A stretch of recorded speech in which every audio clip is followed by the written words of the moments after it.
रे से नैहर न जाइबे बलमा सौ नंबर बोलैबे ससुरे से नैहर न जाइबे बलमा सौ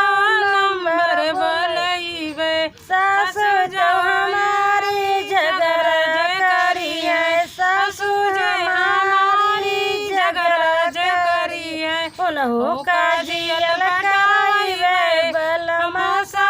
नंबर बोलैबे उन्हों का जियल कराइबे बलमा सौ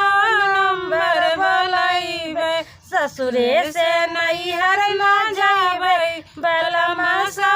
नंबर बोलैबे ससुरे से नैहर न जाइबे बलमा सौ नंबर बोलैबे जब हमारी जेठनी झगड़ा करेगी जब हमारी जेठनी झगड़ा करेगी उन्हों का जियल कराइबे बलमा सौ नंबर बोलैबे उन्हों का जियल कराइबे बलमा सौ